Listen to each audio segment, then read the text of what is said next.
Welcome to Cosmic Comics, Games and Collectibles, your zen of geekism. We carry comics old and new, magazines, toys, games like Pokemon, Magic, D&D. Want Godzilla, Ultraman, Star Trek, Ninja Turtles, Funko Pops? You'll find it all here. Shop our Cosmic Sound Room and pick up a record or two. Enjoy our Comic Coffee Lounge with a cup of Sasquatch coffee or a delicious menu item while geeking out over a super cool movie on our big screen. Come by and say hello to Maui. Cosmic Comic, Games and Collectibles. Superman loves us, and so will you.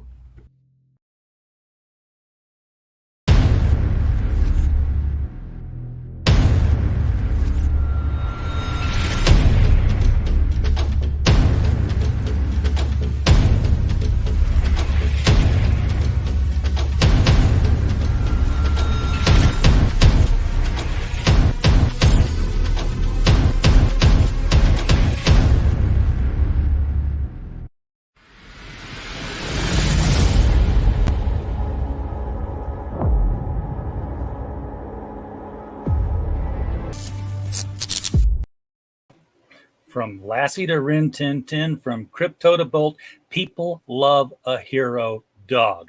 Hi, I'm RJ Carter, Senior Managing Editor here at CriticalBlast.com, and tonight we are joined by John Dexter, who is going to walk us through his crowdfunded comic about super dogs, alpha dogs, and we have John with us here. John, welcome to the show. Hi, how you doing? I'm a big fan. I've watched a few of your episodes, and so you're the guy. Thank you for allowing me to come on at short notice. I'm always glad to do it. So you a big dog person, John? Yeah. I own a pit bull, and for a long time, and I've been working, writing a few comics and trying to make it as a screenwriter. And we ended up having to move because they outlawed pit bulls in our neighborhood, and instead of getting rid of them, we decided, well, we're just going to pack up and move. And that kind of started the seeds of, this stereotype with certain breeds of dogs being vicious. And so it kind of always stuck in my craw a little bit. And then a few years later, a friend of mine had watched the Westminster Dog Show. And he called me up and he said, you should write a comic book about dogs with superpowers. And at the time, I thought, well, that's the stupidest idea I've ever heard.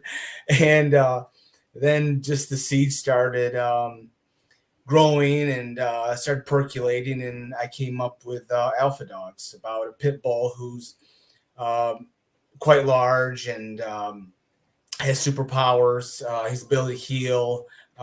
He's intelligent enough to speak to other dogs with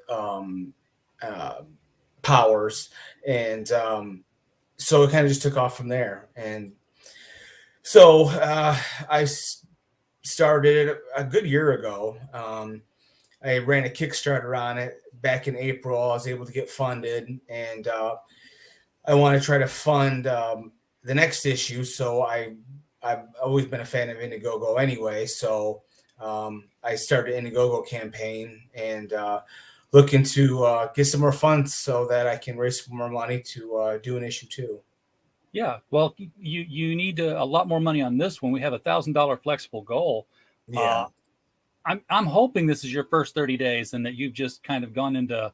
I hate to say this, but I hope that you just kind of kicked off the campaign and then had to spend 22 days in a hospital or something. No, I've been putting it on Facebook, Instagram, and quite a bit actually. But yeah, I'm having trouble getting an audience for it. Surprisingly, I guess most people that wanted it bought it when it was on Kickstarter in April, I guess. But yeah, I've been trying to. I haven't had the time to push as much as I wanted to, but I've got Instagram followers and Facebook and Twitter, so I've been kind of trying to do my best to advertise it on there. I haven't paid for any campaigns or anything like that, paid for any advertising or nothing. So, but I was hoping, to be doing a little better than what it is. That's for sure. Yeah. Obviously you love your pit bulls enough to have moved rather than relocate them to another family. Are you attached to that breed specifically, or? No, just him. He's loose. He's look is based on. I mean, the character in the comic book, Buck is kind of based on him. He's a white pit bull as well, with some colorization. He doesn't have he's not as cool looking as as the dog in. He had that patch over his eye. Yeah, he doesn't have that. I kind of was inspired by Harry Potter with the Z down his eye, the scar down his eye. So that kind of gave me the idea to kind of give him a cool black streak down his face. Yeah, I just asked because we long time ago. Wow, time's flown by. We have an interview on our site. I just linked it out there with W. Bruce Cameron, the author of A Dog's Purpose, and it was all about, he takes a lot of flack from anti-pit bull groups and such like that because he's big on it's how you treat the dog, not how you breed the dog. Mm-hmm. I've heard arguments both ways, and I don't have one, so I can't. Yeah. I mean, I don't literally. I don't have a dog in this hunt. Exactly. But you had done comics before this, before Alpha Dogs? Yeah, I not anything to do with dog, but I self-published a comic book called Steelhawk. It's been a long time now. And then I did another one called Space Cruising. But like I said, it's been quite a few years now. I was mostly concentrating, life happens, and I had done really well in a Academy Award screenplay contest for the Oscars, and I was working on that for quite a few years, trying to get that rolling. But you know how it is; it ended up falling through. So then I ended up getting this idea for Alpha Dogs, and have been working on that for quite a long time. Yeah, Alpha Dogs does have a very cinematic kind of quality to the storytelling. I could see sort of your screenwriting talents coming through on that one, and I think you have to be something of a screenwriter to be a comic book writer because we've discussed many times you have to be able to tell a story to the reader, but you also have to be able to tell the story to the artist, and be more of an art director as you do that. Yeah. And your artist on this one is Fernando Malik. Yeah, he's from Argentina, so I have to do a lot of pictures. So because he can't speak English, but it's a little rough for him. That will make it rough. So yeah, I definitely do a lot of in the way of art direction there. I include a lot of pictures and stuff, and I did actually sketched because I'm such a horrible at drawing. I had to do a collage for the cover. It's pretty bad. It's on. I posted on Twitter a long time ago, and I think on Facebook. But the cover on the collage. I would be totally lost if I were to try to draw something and give it to an artist, say this but better. Yeah, exactly. Yeah, I'm a stick figure guy, so I have to do a lot of posting, save and copy pictures on the internet to give a lot of detail on how it's supposed to look. So now Buck in the story is he's not just a pit bull. He's rather large. Yes. Is he very large, normally large for a pit bull, or? Yeah, he's larger for a pit bull. He has about 25% extra strength than a regular pit bull. He's got a slightly heightened strength. He can heal from just about any wound, and he's got a higher intelligence. And the running mystery of the comic series is how he actually got these powers. Him and this other pit bull named Cyrus, an older pit bull, and their owner, who has been with them for Buck's whole life. They've been on the run from this mercenary group called BlackRock, who want to duplicate the dog's powers. So they've been on the run for almost their whole life, which is kind of the running B storyline of the series. But the main storyline is basically what happens in issue 1. Ina, their owner, is swept off her feet by this handsome biochemist who works with her, and she ends up revealing the dog's powers to him after keeping the secret for many, many, many years. And of course, this is all a setup on his part to get a sample of the dog's blood to try to duplicate the pit bull's powers. Yeah. Now we see Buck and Cyrus communicate with each other, and you almost get this sort of we're going to become enemies vibe out of it. With Cyrus being the much older dog, much more experienced dog. I keep getting a Shadow and Chance kind of dynamic out of the two of them. If you ever watched The Incredible Journey with Michael J. Fox. When I was a kid, a long time ago, I was disappointed because I had one of the tags I put Incredible Journey meets Lost, I think, for this story. And then I was thinking, well, you know what? Incredible Journey has been so long ago. Probably a lot of millennials have never heard of Incredible Journey. So, I read the original book when I was in grade school, and I thought it was a true story all these years until I think last year I found it was a work of fiction. I was so disappointed. I was always told it was a true story too. No, it's actually a work of fiction. Well, I mean, I knew that the dogs and cats didn't talk, of course, but yeah, it's not a true story. I was very disappointed. No one could really guess what they would have gone through between, point A and point B, but I thought it was based on, dogs that had disappeared from one point and, finally came home, and they just kind of filled in the big gap. Yeah. I mean, I'm sure I know that has happened, but as far as the story itself of these two dogs and a cat, that's totally fiction. But yeah, I was really disappointed. I thought it was a true story. Well,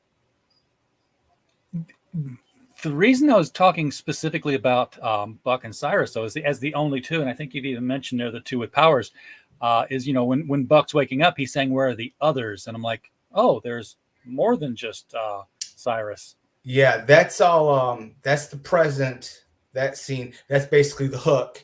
And then we, after that, we see the next page. You see it says, I think 4 months later or 6 months later on the next page, it's we pick up, right there. It says 4 months earlier. Yeah. So the first 5 pages are basically the hook.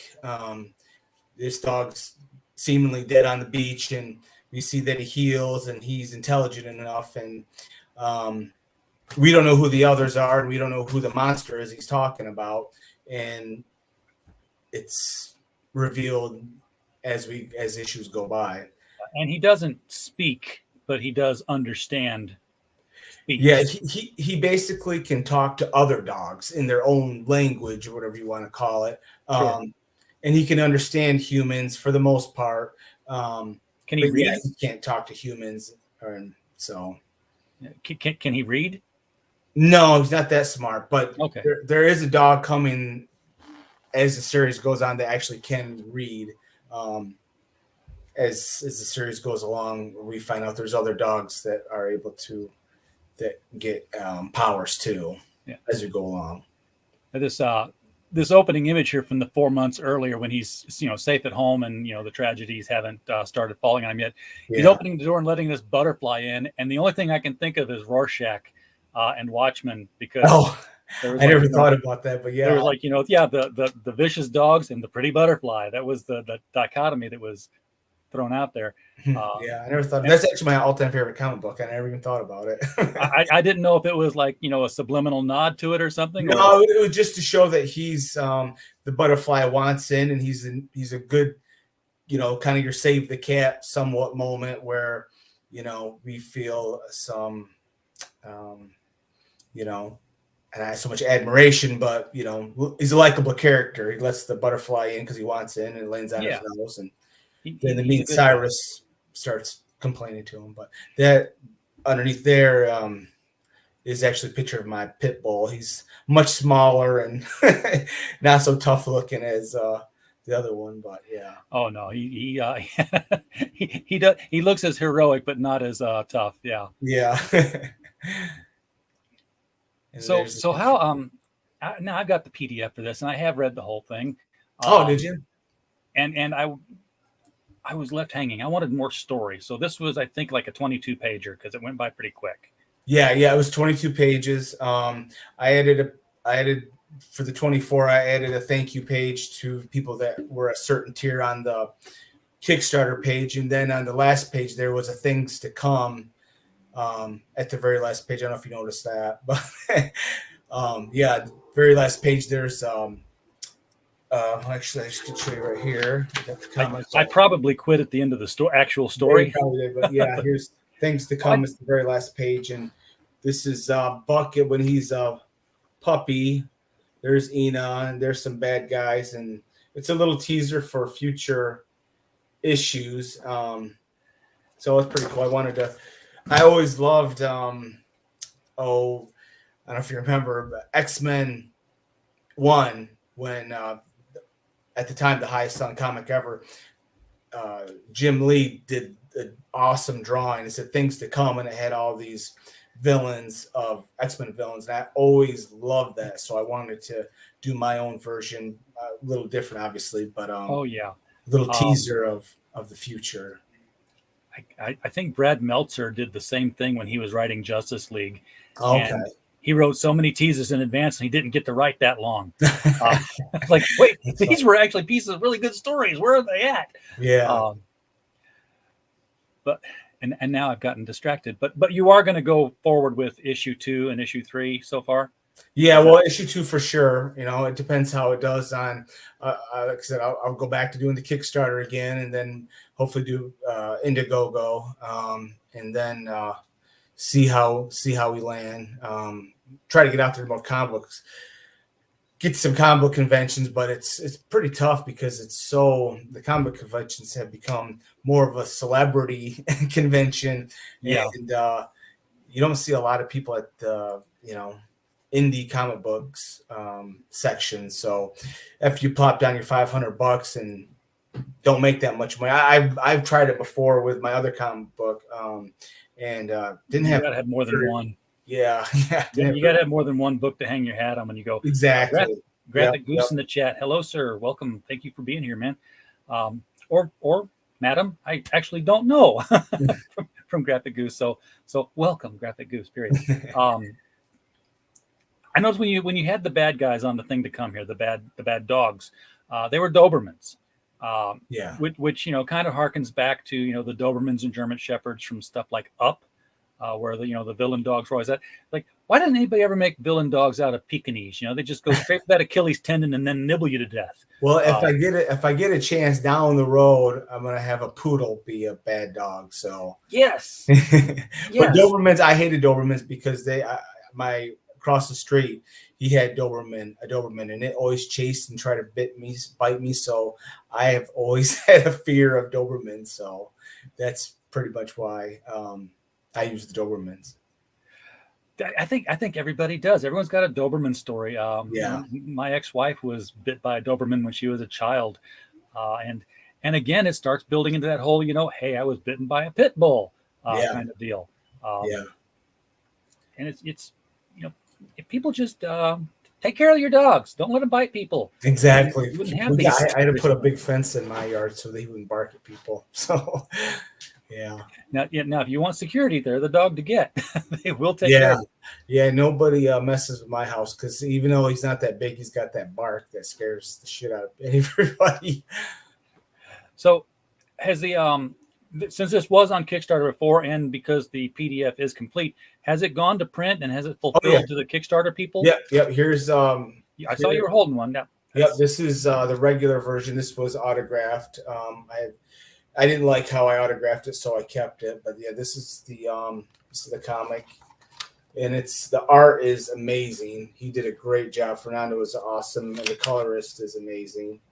And then we have the variant, which is not too much different, but basically it's the green formula and a red background.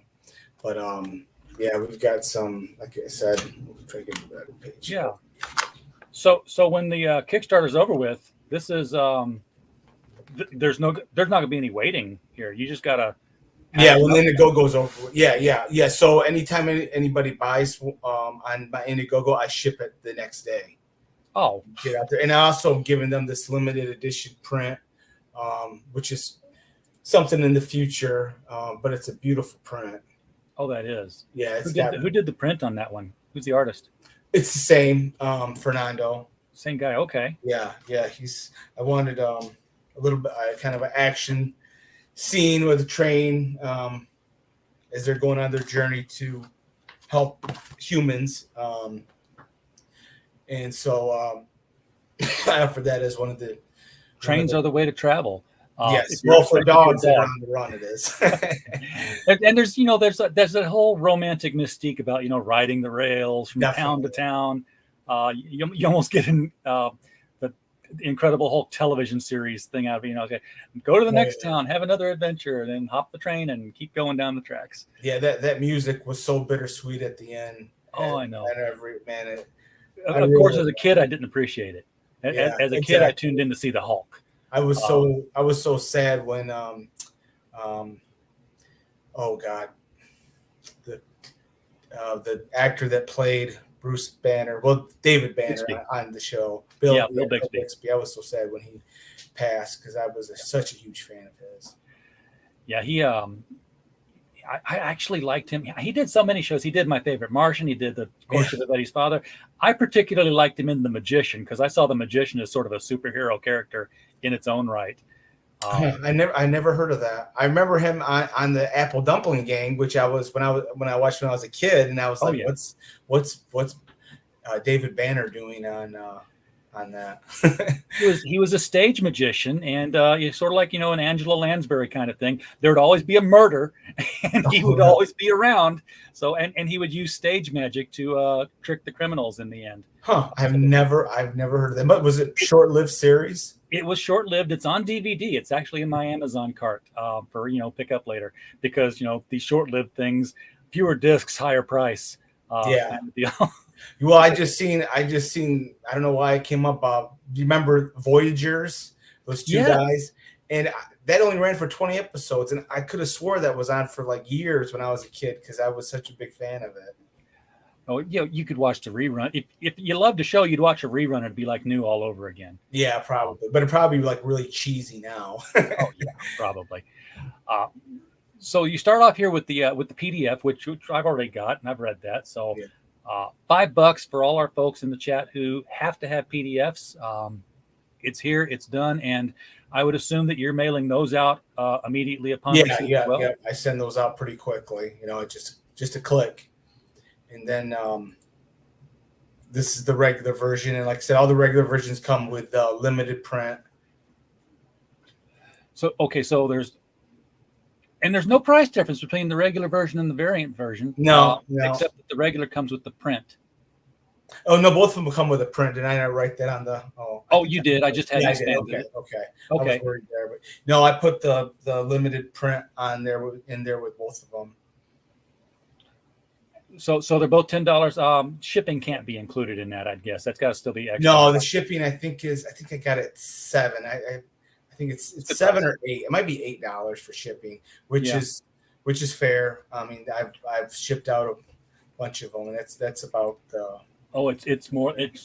I've got a tower of boxes behind me here because I'm shipping out one of our clients' projects, and that price is more than fair for shipping. Yeah, I just actually, a guy from Australia bought the PDF and he liked it so much he wanted me to ship him a comic. And unfortunately, United States is not allowing shipping to Australia right now. So I just shipped to Australia. Oh, did you?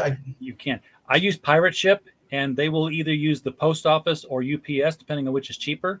And right now, with post office not going to Australia, UPS is. And I got it there within a week.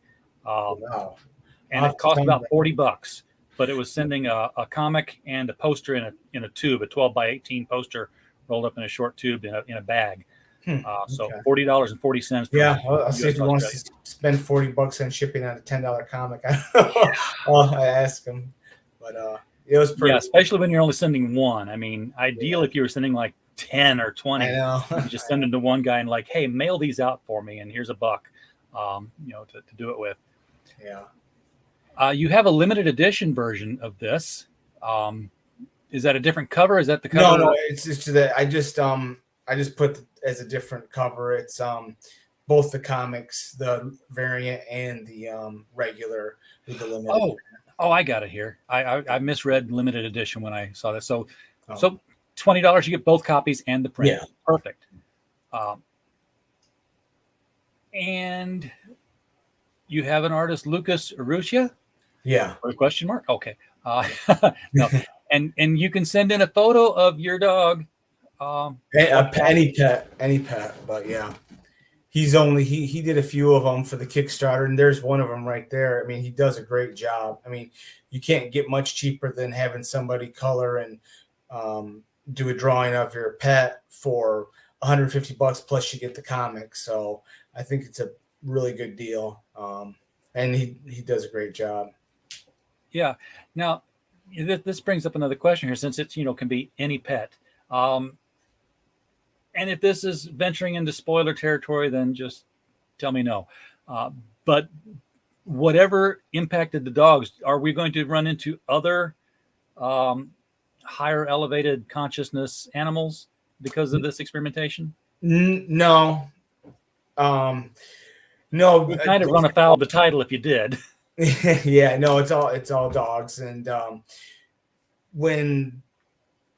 to give too much away, but when he duplicates duplicates blood in his own with his own serum, you get different dogs with different powers, and we kind of go from there.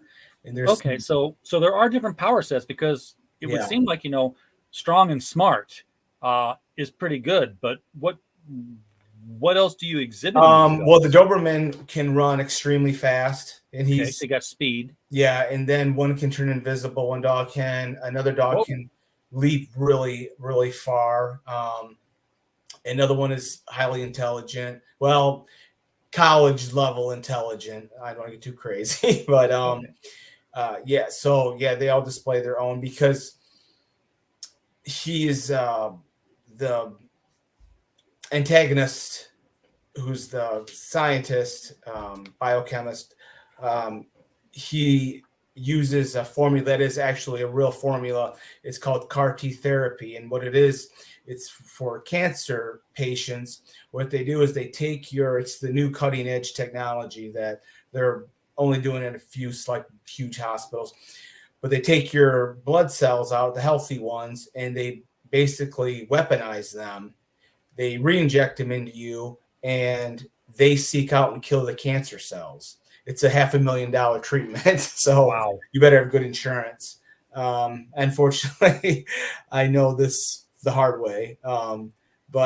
So what I did is I kind of took that and went a step further in this.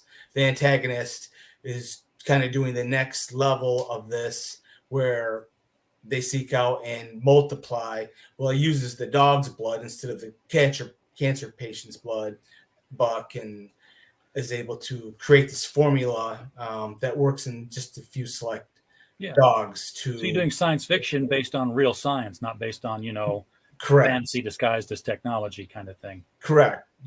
Yeah. When I heard about it, I thought, oh wow, okay. So it's like any idea, you glean from some here, from there, and put it all together. So now, having done comic books before this, and now you're getting back into the game, do you have ideas for other books that you want to try out, or are you going to stay focused on the Alpha Dogs for right now?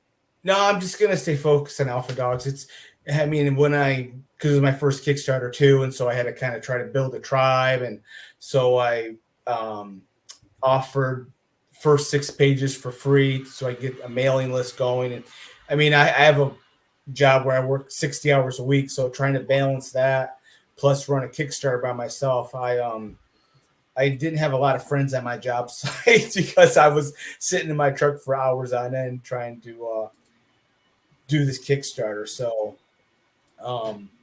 it'll probably, I'm just kind of trying to focus on issue 2 and trying to kind of get the word out there, like with the Indiegogo here, and to get more people interested in the comic, because it's actually has been quite difficult. I'm surprised that which a lot of it I'm sure is selling yourself, but was kind of surprised that I wasn't able to get more backers for my Indiegogo campaign.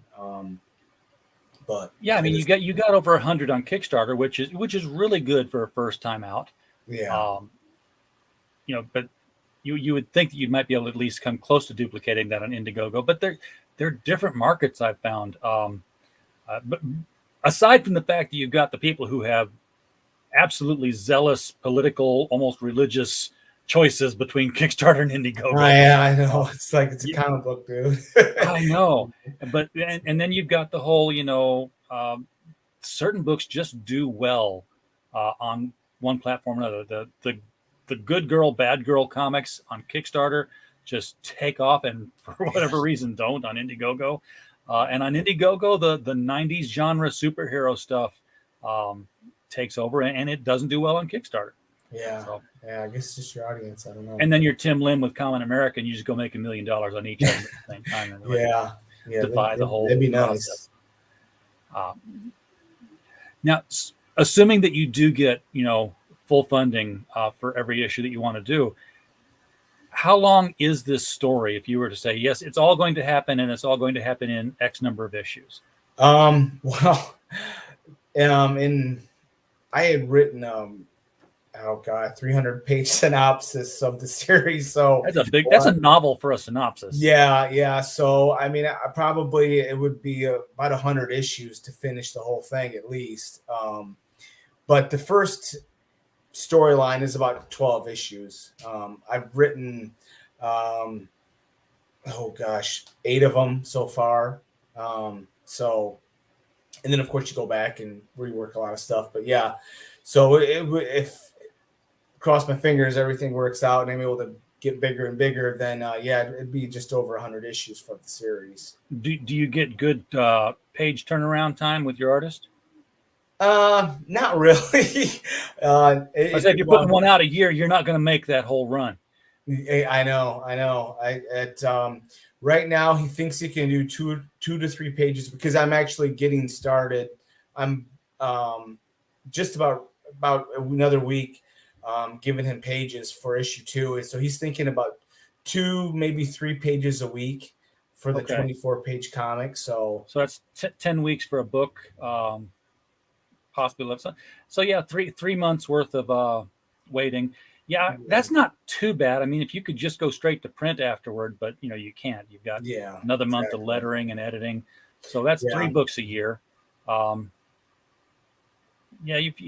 It's about 35 years worth of books. Yeah, we'll see. You're just gonna have to get other artists to handle shorter story arcs. It's like, okay, you work on these 3, you work on those 2, these 5 are yours. And I don't know. He's very busy, so I don't know. How long I'm going to stay with him. There's another artist that does really good work too and is a little faster, but I've kind of already made a commitment with him for the issue 2. So sure, you got to stick with your commitments. Plus, not only that, I mean, it's probably going to be 3 months of trying to help get the word out for issue 2. So I can make my funding. So it's all. Yeah. And the thing about this is that you probably focused a lot on comic book buyers and readers because it's a comic book. Yeah. But I found that sometimes if you have a very specific genre that appeals elsewhere, I tell people, hey, if you're doing this kind of a book, go talk to that kind of an audience that's outside of comics. Find like the dog lover groups and say, hey, I talk about this dog. Yeah, I follow on Facebook and some on Twitter, pit bull lovers, pit bulls this and pit bulls that, and dogs, and they always like the post, but I don't think they're buying too many comics. You almost got to find like book genre people. And I don't know if there's such a thing as, animal hero genres outside of comics. It's not like romance, where, there's a ton of those. But definitely tag in, the dog lovers for things when you're putting on Twitter. That should generate some. I know some dog lovers who are in comics who should be made aware of this. I'll tagging them as I retweet the interview later. Oh, thank you. I appreciate it. And by the way, if anybody's looking at this and they're wanting to know how to get it, I did pin the chat, pin to the top of the chat the link to the Indiegogo, and it's also right below us in the video. You can be clicking on it at any time and throwing money at it. Yes, please. You won't be disappointed in the book. I've had nothing but really good reviews of the people that have read it. Have enjoyed it, and most of them are like you. I was like, oh, I was waiting for, I want more. So, yeah. 22 pages was not enough. I wanted more meat on this one. Yeah. And that's when I realized, oh, it's actually 22 pages. We're done. Welcome, Jim O'Reilly, to the chat. We're talking with, I can't get the name out, John Dexter, the author of Alpha Dogs. Mike Walters, yes, setting up the mic stand. He is going to be kicking off his show right after ours. So head over to the mic stand when we're done here and check out what Mike's got going on with niche news. And today's Wednesday, so yes, it's still the news of the week. Fridays is when he goes into comic book history and digs into the golden age. Oh, that's cool. Yeah, he went. If somebody ever asks you, where do you start reading comics, he's like, well, I'll go back to the first comic and move forward from there. So he's getting a history lesson and giving a history lesson while he's getting into comics from the ground up. No. You said you'd done comics before. Why? What comics were you reading when you were growing up that made you want to use it as a storytelling? Well, I think as a little kid, like everybody liked Spider-Man, but it was really, and I'm sure most people that write comics that are around my age will attest to this, the 90s X-Men cartoon is what made me become obsessed with comics. I didn't know anything about the X-Men or anything like that, and when the cartoon came out, I just was enthralled by Wolverine and the rest of the team, and so I started going to comic book stores and buying issues with my allowance money and collecting them. I had my big one was the reprint of Wolverine first issue, and the second Fight Between Sabretooth. I gobbled all those up. Of course, I couldn't afford the first appearance of Sabretooth Wolverine, but that's when comics were really. There was nothing hotter than the X-Men cartoon in the 90s, and so I just bought those up and became quite obsessed with comics from there on out. And that was really good storytelling too in a cartoon. It was, it wasn't catering. Most cartoons, were catering to little kids, and like the He-Man, they had lessons. No, this was for kids, adults. It was so popular that they had it on prime time for a little while. I don't know if it didn't do good numbers or what, but I remember the first appearance of Lady Deathstrike, the artwork was awesome. I don't know if most people remember this, but it was so much better on the issues. They were in the Morlocks, and that was on actual prime time because the X-Men cartoon was so popular. So, yeah, they were modifying the stories just enough to not have to censor them, but they were staying as pretty much as true as they could. They did the Dark Phoenix saga, they did all that stuff. Yeah, it was awesome. Now, of course, if you ever watched Amazing Spider-Man and His Amazing Friends, when the animated X-Men first showed up, I was like, they're drawn well, but why is Wolverine talking with an Australian accent? I know, and I didn't know who that was from Adam at the time. So little did I know I would become a huge Wolverine fan. And then Deadpool, before Deadpool was even popular or anything, I started reading Joe Kelly's Deadpool, and I thought, man, this guy is so awesome. Why I can't believe he's not popular. And then, of course, years later, he becomes one of the most popular Marvel characters. Absolutely. Mike says for him it was growing up watching the Super Friends that got him into comics. And, I was cool. I was already into comics when I saw Super Friends. That's why I had to watch it. I started reading at 4 years old because of comic books. I grew up in Sparta, Illinois, and every comic book in the world was printed there. So, people were bringing home print overruns. I was getting them from my barber shop. So I was sitting there reading. I was reading comics at 4 years old, and nobody knew I could read till I got to first grade because I thought everybody could, so I didn't tell Oh, anybody yeah. that I was. It was just, Yeah. you mean this is a learned process, really? Okay. Uh, Yeah, I bought a few 75-cent Star Wars comics at my local party store. So that was my first oh yeah, introduction. I was mine were marked at a quarter. 20. I was getting the Oh, 25-cent ones. Yeah, I'm old. I'm old, John. Um, yeah, I have become the old guy that used to be in my comic store when I was young. He said, back in my day, comic books only cost 10 cents. And now I'm like, they only cost a quarter.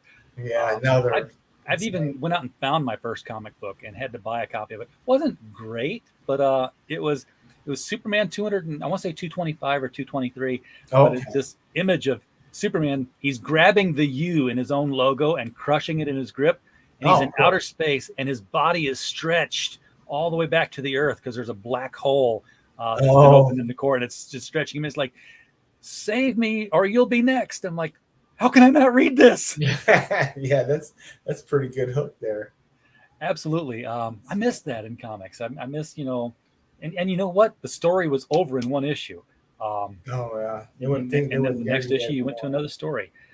Yeah, but yeah, hopefully I can get some interest in the comic. Like I said, I've had nothing but good reviews for it, and it's different. It's a very original story, and I think that's kind of what's missing in some comic books nowadays.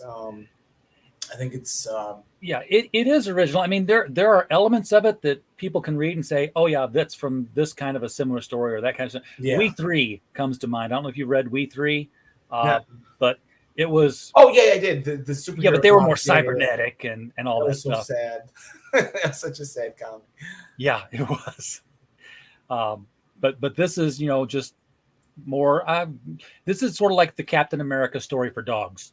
Yeah, yeah, definitely some. Yeah, definitely some similar to that. But yeah, yeah, there's definitely a little bit of element of the We Three. But yeah, I guess if you like Captain America, and like We Three, and actually, there's really I also compare it to like Lost or Game of Thrones, where there's a running A storyline with a B storyline that I believe will keep people's interest throughout the series. How the dogs got their powers, why this these mercenaries BlackRock is after them, and the dogs that are being stolen to try to inject them with superpowers as well by the antagonist. And Is BlackRock the name of the organization or the name of the character? it's the name of the organization Okay, of mercenaries. They're named BlackRock. because there was a Superman villain named BlackRock. Oh, was there? Yeah, I didn't know yeah. that. I'm not a DC 80s, guy, to early be 80s. honest. Yeah. I've always been more of a Marvel guy, but Again, that's I was a DC kid growing up, Yeah. and I had access to all the Marvels and everything. I just for whatever reason, Gravitated Marvel to it. didn't grab me. Maybe because Yeah. I wasn't an angsty teenager. Yeah, probably. For whom they were targeted. Yeah, I was still, exactly. a wee kid watching Yeah. reruns of Batman on television, thinking that it was like, high adventure instead of camp. It was like, wow, he really is going to hurt him this time. They're going to be dipped in boiling oil. Yeah, I actually just caught a on one of those channels that shows all the old shows. Batman was on there from the '60s, and I made it through. I made it through the whole episode. I have the complete episode guide, one of these complete episode guides, and it points out all the little Easter eggs and Yeah. tidbits like, hey, this person who walks by the street, that's actually this actor who got a role on Batman to walk by. And Barbara Streisand's husband, the name escapes me now, one of his first roles was okay. he was a chauffeur driver, of all things. He just dropped somebody off, and Yeah. yeah, I know his son is Thanos. yeah, Oh exactly. gosh, but And last name not Bronson, Brolin. Brolin. Josh Brolin. So And James his dad Brolin. is James Brolin. James Brolin. Correct. Yeah. Yep. I'm glad we were both forgetting it because I was starting to worry about me. It's like, oh, we both forget it, then it's just a forgettable guy. No, actually, funny thing is, I just seen his picture today because I was listening to a podcast about the real Amityville Horror, and he was in the Amityville Horror movie. So, Oh, that's right, he was. yeah. Yeah. But yeah, there was all kinds of fun little Easter eggs to Oh, look I'm for in the sure. episodes. And I'll sit there now with the guide out. It's like it's even more interesting doing with that because now I'm not watching it for the story. I'm like looking for this thing. So, oh yeah, there it is. Yeah, it's kind of like pop-up video Yeah, from the 90s. I think my favorite story from the whole series was there was one of the writers was known for sneaking in adult gags, and it was up to the editor to say, oh, we caught you this time, stop it. Well, they had a sheik that was going to show up in one of the episodes, and the writer said, I had to come up with a name for this sheik, so I just took the last name of my best friend and the street I grew up on, and I shoved them together, and it was a nonsense kind of name that way. And the editor says, yeah, we don't know what you're pulling, but no, you're not doing this. You're not getting away with it. He's like, okay. He's like, you give us a real sounding name. He's like, how about Ibn Karab? Like, okay, fine, we'll go with that. So Sheik son of a bitch ran on the on the show. God. It got right past everybody. It's like, that's the stuff I appreciate. Yeah, that's pretty good. Having screenwriting experience under your belt on this, is there any secondary plan to make a screenplay out of Alpha Dogs? I mean, I'd like to. I mean, that is kind of like one of my goals. If I can get enough, at least the first storyline, the first 12 issues. I like to do something like an animated. Somebody actually wrote on Facebook today when they saw the trailer that it would make a good animated movie. And I was like, I was gonna say it'd be hard to train all those animals. Training is expensive. Working with animals, like W.C. Field said, don't do it. Exactly. But animated, yeah, it'd be a blast to see that. Yeah, or like how they did the Lion King with the animals all computer generated. But oh yeah, that might. I don't know. I think I'd much rather see it just look like the comic book, but that's just me. Yeah. That's what I would prefer. The X-Men. I was hoping they'd look more like really well drawn characters instead of live action, but whatever. Yeah, I haven't seen a good live action X-Men movie yet. They just but they all wear black leather and that's it. Yeah. You can't do Wolverine's cowl in live action. So I know. Well, maybe when they come to the MCU, they will, because so far they've managed to get the costumes kind of sort of believable. Yeah. I always thought it was funny when Wolverine would take his cowl off and his hair is still sticking up like that. I'm like, does his hair actually go up into the point? Are they hollow and it just kind of sucks the hair up in there, or what? Yeah. It just the only issue with doing a live action is really no reason for him to wear a cowl live action. So that's why I'd rather just have it be animated. If I had that's true. Saying so, but we'll see what happens. I mean, first I got to get a lot more of an audience first to read the comic before I can think about doing anything like that. So, well, hopefully replays of this episode will help in that aspect. I hope so. Is there anything about Alpha Dogs that we haven't talked about that you'd like people to know for sure before we close things out here? I'm trying to think. No,